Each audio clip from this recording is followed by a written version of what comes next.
มือเตมันไปยามมาฮอดถึงในกอนอกมาก่อนม่วนมาเป็นอันเลียวกันเนี่ยลายเปิงมันจะดีเลียวกันค่ะนะในซ้ำแต่เป็นโรงเรียนจืดจาดในค่ะเนาะแทงตีหนึงซ้ำแต่เป็นโรงเรียนจันจอมตรงก้นใต้บ่ว่าขึ้นดีนั้นยาวก็สืบขึ้นไล่ดีโรงเรียนนอกเมืองจังได๋ค่ะเนาะใครมาฮอดเพียวดีในหือหนายาวค่ะนะตึกหายามมาเพียวต่อเหลียวในก็อำไลป้าศึกโคตรใต้มาในคณะยันปือว่าอ่าปลายเพไว้เนี่ยแหละอำไลป้าศึกโคตรใต้มาในค่ะเนาะติเตงในก็ไข่นมโคตรใต้อ่อนแหก็มาไถเขี้ยวหางตีไม้ดองตีห้องเฮนในนี่ค่ะนะเพราะว่าเขามาทั้งเนิ่นในเนี่ยก็มันได้มี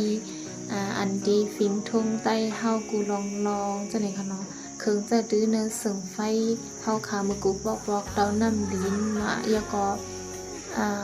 แอบเขาสารไว้จังได๋ค่ะเนาะในก็ได้เป็นห้อยมือลูกเห็นเขาดังเสียงเฮ็ดไว้นี่ค่ะสังเกตว่าอายุตึกเล็กเนี่ยได้ก็เมื่อก่อนตีเลิกมาเรียบเฮียนตีในอยู่ค่ะนะโรงเรียนตีในกำนำได้เป็นก้นปอดห้องกำนำในค่ะเนาะก้นปอดจานได้เดมบ่ซูมีในค่ะนะเพราะว่าปักปุนได้80ปุนได้เป็นก้นปอดห้องหลายค่ะเนาะมาขึ้นเฮียนดีจัดจอมตรงก้นได้เลยจันโรงเรียนจะจัดได้นะคะในซ้ำที่เป็นกำซึมเอาไม่เฮ็ดเอาค่ะเนาะในก็ได้เป็นห้อยมือลูกเฮียนเขาก่อสร้างเฮ็ดไว้นี่ค่ะนะเด็กๆมันได้ก็ใครเอาค่ายานสีเล็บเฮียนให้มันจอดค่ะนะแต่ว่าหิมๆแน่ๆแลอำใดแลจอดนี่ค่ะเนาะซึ่งแม่ล้อมสภาวะหิมพอมันก็ห่างหนีสายยานี่ค่ะเนาะจังเจอว่าผู้ละเผาเสียนว่าเขามาในโรงเรียนในเนี่ยจังได้มีรองอุ่นใจลูกเรียนเขารับตอนแขกนี่ค่ะนะเขาได้ต้มตักเหมยสูงฮู้จักก็เขาได้ต้มตักกุกก้อนี่ค่ะเนาะนอกหมอก่อนเข้ามาอันตั้งสุดก็อันไลเซอร์สีเปิ้นที่สุดก็ได้เป็นลูกเรียนเขา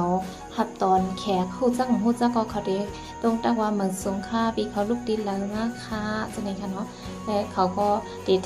ลองถามตั้งมันแหละเฮากว่านางดีรับแขกจังได๋ค่ะเนาะ